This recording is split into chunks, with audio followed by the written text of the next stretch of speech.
नमस्कार मंडळी, अपर्णाज किचनमध्ये आज तुमचं सर्वांचं स्वागत आहे। सध्या लोणच्याचा सीझनच सुरू आहे आणि एक आपण आगळं वेगळं रानभाजीचं लोणचं करत आहोत। कशाचं लोणचं असेल हे पहा, हे छन्नीचं लोणचं आहे। छन्नी तुम्हाला ऐकून माहिती आहे, वेगळ्या वेगळ्या नावाने छन्नी हा प्रकार ओळखला जातो। रानभाजी आहे ही, थोडं कडवट तुरट चवीला असलं तरी चांगलं, पण तोंडाला रुची आणणारं आणि साधारण एक 6 महिन्याचं तुम्ही असं करून ठेवलं तर ते नक्कीच तुमच्या आरोग्यामध्ये थोडं खाल्लं तरी कसा फरक पडणार आहे तेही तुम्ही नक्की सांगा। आणि लोणचं शेवटपर्यंत पहा आणि अपर्णाज किचनला आवडलं तर लाईक करा। चालेल मंडळी, असं हे छन्नीचं लोणचं करण्यासाठी आपण या छन्न्या घेतलेल्या आहेत बघा। आता हे फळं, रानफळं जी म्हणतात, तर आता पावसाळ्याच्या दिवसात या मिळतात। दिसायला तोंडल्यासारखं दिसलं तरी हे तोंडली नाहीत। याच्यासाठी पाव किलोसाठी मी 4-5 मिरच्या घेतलेल्या आहेत आणि लिंब घेतलेली आहेत आपण मध्यम आकाराची 3। आणि आता हे मी चिरून घेणार आहे। कसं आपण लांब चिरायचं आहे बघा।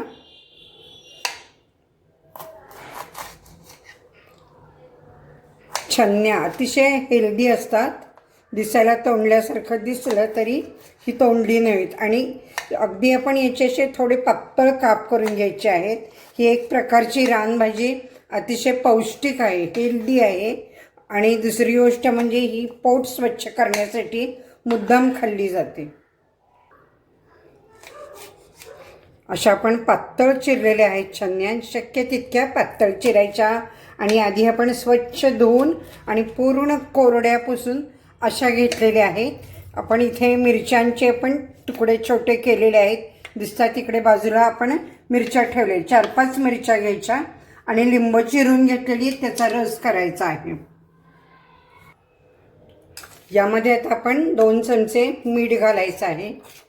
साधारण पाव किलोसाठी आपलं हे प्रमाण आहे। 1 टीस्पून आपण हळद घालायची, भरून घेतलेली आहे मी। त्यानंतर आपण त्यावरती लिंबू पिळायचा आहे। मध्यम आकाराची 3 लिंब आहेत, त्याचा रस आपण काढायचा आहे।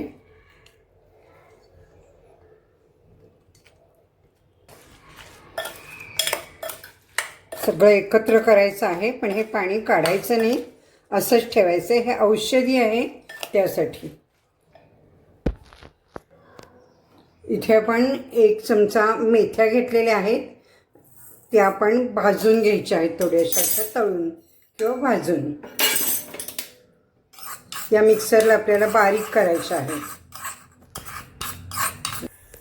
आता या मेथ्या अशा भाजलेल्या आहेत। यामध्ये आपल्याला थोडासा अर्धा चमचा हिंग आणि मोहरीची डाळ, ही साधारण आपण 2 चमचे घेतली, ती आपण थोडीशी चमचाभर यामध्ये घातलेली आहे आणि बाकीची ती नुसतीच आपण घालणार आहे डायरेक्ट, म्हणजे ती बारीक नाही करणार।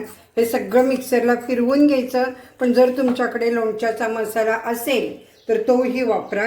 मिक्सरला फिरवताना थोडंसं मीठ घालायचं आहे। तेल चांगलं तापलं आहे, साधारण आपण 2 टेबलस्पून, 2 मोठे चमचे एवढंच तेल घेतलं आहे। अर्धा चमचा हिंग घातलेला आहे, थोडी हळद घातलेली आहे आणि ही फोडणी, लोणच्याची फोडणी पूर्ण गार झाल्यावरच ओततात त्यावरती, ती आपण गार करायची। मिक्सरच्या भांड्यामध्ये आपण हे बारीक केलेलं आहे, हे आता इथं घालणार आहे सगळं। मेथ्या, थोडी मोहरीची डाळ, हिंग, हे सगळं बारीक केलं होतं। त्यानंतर आपण मोहरीची डाळ 2 चमच्यातली 1 चमचा यावरती घालणार आहे, थोडी गरम केलेली आहे ती मी, आणि फोडणी पूर्ण गार झालेली आहे। मी सांगितलं होतं आपण की फोडणी नेहमी गार सगळी ओततो। हे हलवून ओतायची, म्हणजे खाली काही तळाला लागत नाही। असं आपलं हे मस्त असं छन्नीचं लोणचं झालेलं आहे। आपण याला मुद्दामच रंग पिवळा ठेवला आहे, म्हणजे मिरची घातली आहे। तुम्हाला लोणच्याचा मसाला घालून तुम्ही केलं तरी चालेल, पण घरचा मसाला कधीही स्वादिष्ट असतो। आपला घरचा मसाल्याचाही व्हिडिओ आहेत, बरेच लोणच्याचे प्रकार आहेत। तुम्हाला हा व्हिडिओ कसं काय वाटली रेसिपी छन्नीचं लोणचं, आणि स्वच्छ धुवून चिरून घ्या। एखादं मला पहिलंच खराब लागलं ते मी काढून टाकलं होतं, कारण खराब घ्यायचं नाही, एकही नंतर खराब नंतर तर नक्की लाईक करा. आवडलं तर एक